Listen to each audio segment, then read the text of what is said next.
नमस्कार बालमित्रांनो, सर्वांचे सहर्ष स्वागत. इयत्ता 6वी, विषय इतिहास, पाठ 4 वैदिक संस्कृती. तर बालमित्रांनो, आज आपण या पाठात वैदिक संस्कृतीची माहिती घेणार आहोत. वैदिक वाङ्मय, वेद वाङ्मयावर आधारलेली संस्कृती म्हणजे वैदिक संस्कृती होय. वेद हे आपले सर्वाधिक प्राचीन साहित्य मानले जाते. वेदांची निर्मिती अनेक ऋषींनी केली. वेदातील काही सूक्ते स्त्रियांनाही स्फुरलेली आहेत. वैदिक वाङ्मयाची भाषा संस्कृत होती. वैदिक वाङ्मय अत्यंत समृद्ध आहे. ऋग्वेद हा त्यातील मूळ ग्रंथ मानला जातो. तो काव्यरूप आहे. ऋग्वेदासह यजुर्वेद, सामवेद आणि अथर्ववेद हे 4 वेद आहेत. या 4 वेदांच्या ग्रंथांना संहिता असे म्हणतात. विद म्हणजे जाणणे. त्यापासून वेद ही संज्ञा तयार झाली. तिचा अर्थ ज्ञान असा होतो. मौखिक पठणाच्या आधारे वेदांचे जतन केले गेले. वेदांना श्रुती असेही म्हणतात. ओके. पुढे आहे ऋग्वेद संहिता. ऋचांनी बनलेला वेद म्हणजे ऋग्वेद होय. ऋचा म्हणजे स्तुती करण्यासाठी रचलेले पद्य. अनेक ऋचा एकत्र गुंफून एखाद्या देवतेची स्तुती करण्यासाठी तयार केलेल्या काव्याला सूक्त असे म्हणतात. ऋग्वेद संहितेत विविध देवतांची स्तुती करणारी सूक्ते आहेत. ओके. पुढे आहे यजुर्वेद संहिता. यजुर्वेद संहितेमध्ये यज्ञात म्हटले जाणारे मंत्र आहेत. यज्ञ विधीमध्ये कोणत्या मंत्राचे पठण केव्हा आणि कसे करावे याचे मार्गदर्शन या संहितेत आहे. पद्यात असणारे मंत्र आणि गद्यात दिलेले त्या मंत्राचे स्पष्टीकरण अशी या संहितेची रचना आहे. ओके. पुढे सामवेद संहिता. काही यज्ञविधींच्या वेळी तालासुरात मंत्रगायन केले जाई. ते गायन कसे करावे याचे मार्गदर्शन सामवेद संहितेत केले आहे. भारतीय संगीताच्या निर्मितीमध्ये सामवेदाचा मोठा वाटा आहे. ओके. पुढे आहे अथर्ववेद संहिता. अथर्ववेदाच्या संहितेला अथर्व ऋषींचे नाव देण्यात आले आहे. अथर्ववेदात दैनंदिन जीवनातील अनेक गोष्टींना महत्त्व दिलेले आढळते. आयुष्यात येणाऱ्या संकटावर, दुखण्यावर करायचे उपाय त्यात सांगितलेले आहेत. तसेच अनेक औषधी वनस्पतींची माहितीही त्यात दिलेली आहे. राजाने राज्य कसे करावे याचेही मार्गदर्शन त्यात केलेले आहे. संहितांच्या रचनेनंतर ब्राह्मण ग्रंथ, आरण्यके, उपनिषदे यांची रचना केली गेली. त्यांचाही समावेश वेद वाङ्मयात केला जातो. ब्राह्मण ग्रंथ. यज्ञविधीमध्ये वेदांचा वापर कसा करावा हे सांगणाऱ्या ग्रंथांना ब्राह्मण ग्रंथ म्हणतात. प्रत्येक वेदाचे स्वतंत्र ब्राह्मण ग्रंथ आहेत. आरण्यके. अरण्यात जाऊन एकाग्र चित्ताने केलेले चिंतन आरण्यक ग्रंथामध्ये मांडलेले आहे. यज्ञविधी पार पाडत असताना कोणत्याही प्रकारची चूक होऊ नये याची खबरदारी यात घेतलेली दिसते. ओके. पुढे आहे उपनिषदे. उपनिषद म्हणजे गुरुजवळ बसून मिळवलेले ज्ञान. जन्ममृत्यूसारख्या घटनांबद्दल अनेक प्रश्न आपल्या मनात येत असतात. त्या प्रश्नांची उत्तरे सहज मिळत नाहीत.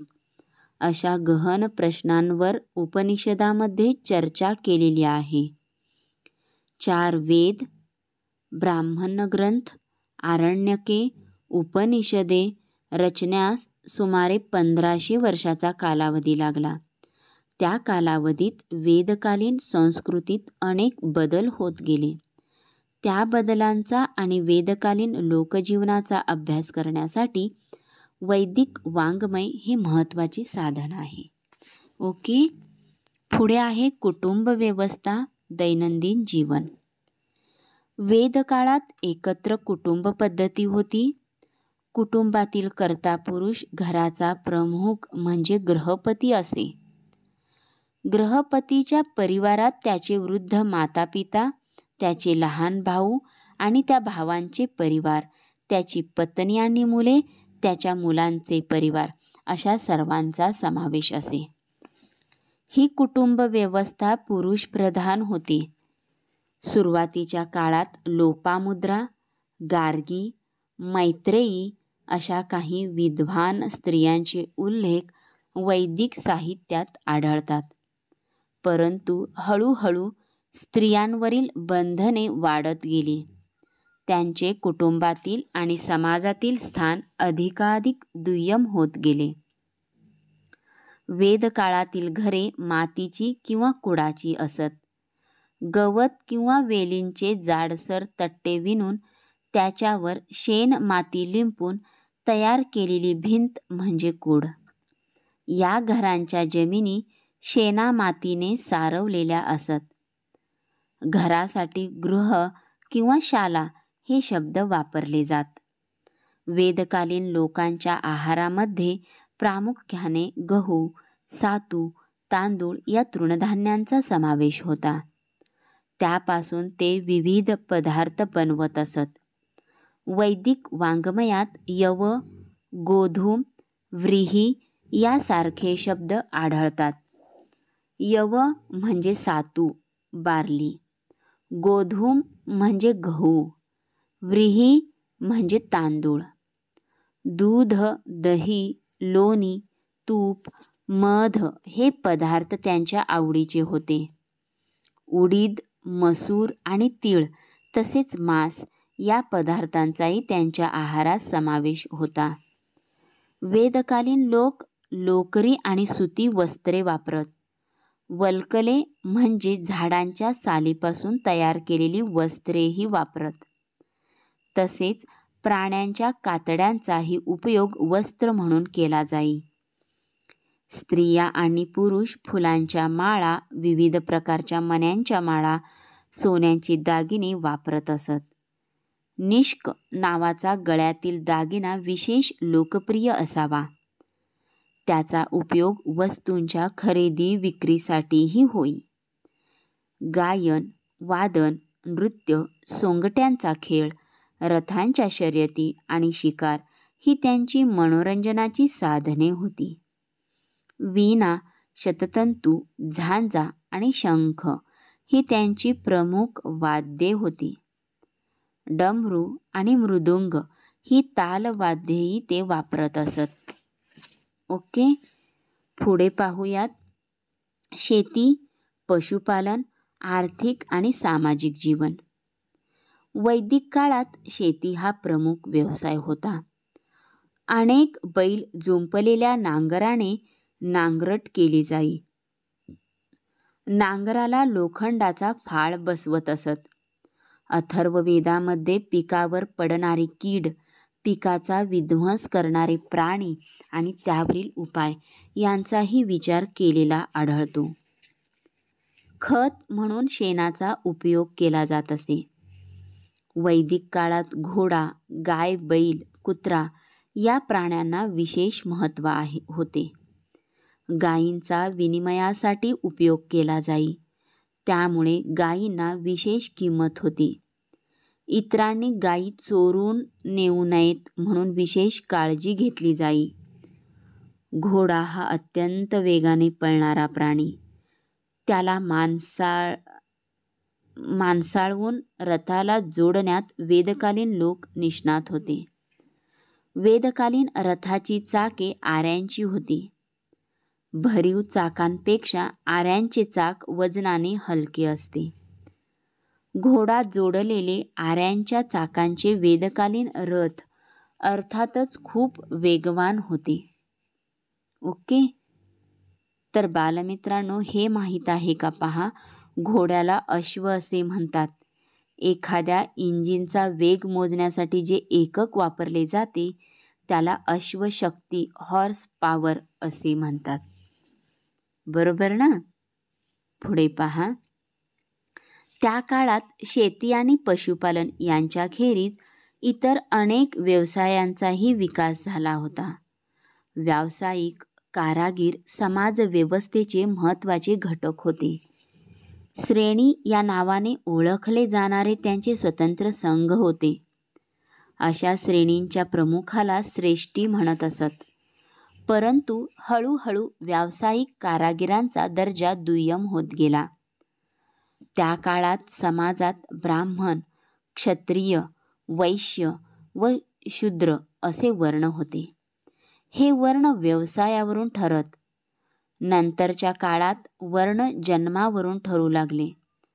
त्यामुळे जाती निर्माण झाल्या. जाती व्यवस्थेमुळे समाजात विषमता निर्माण झाली. आदर्श आयुष्य कसे जगावे यासंबंधीच्या काही कल्पना वेदकाळात रूढ झाल्या होत्या. त्यामध्ये जन्मापासून मृत्यूपर्यंतच्या 4 टप्प्यांना 4 आश्रम असे म्हटलेले आहे. पहिला आश्रम म्हणजे ब्रह्मचर्य आश्रम. गुरुजवळ राहून विद्या प्राप्त करण्याचा हा काळ. ब्रह्मचर्याश्रम यशस्वी रीतीने पार पाडल्यानंतरचा पुढचा टप्पा म्हणजे गृहस्थाश्रम. या काळात पुरुषाने कुटुंब आणि समाज यांच्यासाठी असलेली आपली कर्तव्य पत्नीच्या सहाय्याने पार पाडावीत अशी अपेक्षा असे. तिसरा आश्रम म्हणजे वानप्रस्थाश्रम. या टप्प्यावर त्याने घरादाराच्या मोहाचा त्याग करून दूर जावे, मनुष्यवस्ती नसलेल्या ठिकाणी राहावे आणि अत्यंत साधेपणाने जगावे. चौथा आश्रम म्हणजे संन्यासाश्रम. या टप्प्यावर मनुष्याने सर्व नात्यांचा त्याग करून मनुष्य जन्माचा अर्थ समजावून घेण्यासाठी जगावे. फार काळ एके ठिकाणी राहू नये असा संकेत होता. ओके. पुढील मुद्दा आहे धर्मकल्पना. वेदकालीन धर्मकल्पनांमध्ये निसर्गातील सूर्य, वारा, पाऊस, वीज, वादळे, नद्या यासारख्या निसर्गातील शक्तींना देवतारूप दिलेले होते. त्या जीवनदायी ठराव्यात म्हणून वेदांमध्ये त्यांच्या प्रार्थना केलेल्या आहेत. त्यांना प्रसन्न ठेवण्यासाठी वेदकालीन लोक अग्नीमध्ये विविध पदार्थ अर्पण करत. त्याला हवी असे म्हणत. अशा तऱ्हेने अग्नीमध्ये हवी अर्पण करण्याचा विधी म्हणजे यज्ञ. सुरुवातीला यज्ञविधींचे स्वरूप साधे होते. पुढे त्यांचे नियम अधिकाधिक कठीण होत गेले. ते कठीण यज्ञविधी पार पाडणाऱ्या पुरोहितांचे महत्त्व त्यामुळे वाढत गेले. वेदकालीन लोकांनी सृष्टीचे व्यवहार कसे चालतात याचाही विचार केला होता. उन्हाळ्यानंतर पावसाळा येतो, पावसाळ्यानंतर हिवाळा, हे नियमित असणारे सृष्टीचक्र आहे. सृष्टीचक्र आणि त्याच्या गतीने फिरणारे जीवनचक्र याला वेदकालीन लोकांनी ऋत असे नाव दिले. प्राणीमात्रांचे जीवन हाही सृष्टीचक्राचाच एक भाग आहे. सृष्टीचक्रात बिघाड झाल्यावर संकटे येतात. तसे होऊ नये म्हणून प्रत्येकाने काळजी घ्यायला हवी. कोणीही सृष्टीचे नियम मोडू नयेत असे वागणे म्हणजे धर्माप्रमाणे वागणे असे समजले जाई. ओके. पुढील मुद्दा आहे शासन व्यवस्था. वेदकाळात प्रत्येक ग्रामवसाहतीचा एक प्रमुख असे. त्याला ग्रामणी असे म्हणत. अनेक ग्रामवसाहतींचा समूह म्हणजे विश. त्याच्या प्रमुखाला विशपती असे म्हणतात. अनेक विश मिळून जन तयार होत असे. पुढे जन जेव्हा एखाद्या विशिष्ट प्रदेशात स्थिरावले तेव्हा त्या प्रदेशाला जनपद म्हटले गेले. जनच्या प्रमुखाला नृप किंवा राजा म्हटले जाई. प्रजेचे रक्षण करणे, कर गोळा करणे आणि उत्तम राज्यकारभार करणे ही राजाची कर्तव्ये होती. राज्यकारभार उत्तम रीतीने चालवण्यास सहाय्य करण्यासाठी राजाने अधिकारी नेमलेले असत. पुरोहित आणि सेनापती हे विशेष महत्त्वाचे अधिकारी होते. कर वसुली करण्यासाठी नेमलेल्या अधिकाऱ्याला भागदूग असे म्हणत. भाग म्हणजे वाटा. जनाच्या उत्पन्नातील राजाचा भाग गोळा करणारा तो भागदूग. राजाला मार्गदर्शन करण्यासाठी सभा, समिती, विधत आणि जन अशा 4 संस्था होत्या. त्यामध्ये राज्यातील लोक सहभागी होत. सभा आणि विधत या संस्थांच्या कामकाजात स्त्रियांचाही सहभाग असे. राज्यातील ज्येष्ठ व्यक्तींच्या मंडळास सभा म्हणत, तर लोकांच्या सर्वसाधारण बैठकीस समिती असे म्हणत. समितीमध्ये लोकांचा सहभाग असे. पुढे वैदिक विचारप्रवाहात स्मृती व पुराण नावाचे वाङ्मय निर्माण झाले. वेद, स्मृती, पुराणे, स्थानिक लोकधारणा इत्यादीवर आधारलेला धार्मिक प्रवाह कालांतराने हिंदू या नावाने ओळखला जाऊ लागला. प्राचीन भारतात यज्ञविधी आणि वर्णव्यवस्था यांच्या बाबतीत वैदिक प्रवाहापेक्षा वेगळी भूमिका घेणारे धार्मिक प्रवाह अस्तित्वात होते. तर बालमित्रांनो, आपण पुढील पाठामध्ये धार्मिक प्रवाह पाहणार आहोत.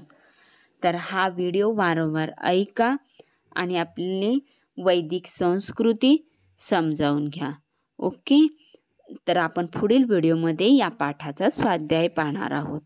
घरातच राहा, सुरक्षित राहा आणि आमच्यासोबत अभ्यास करत राहा. धन्यवाद.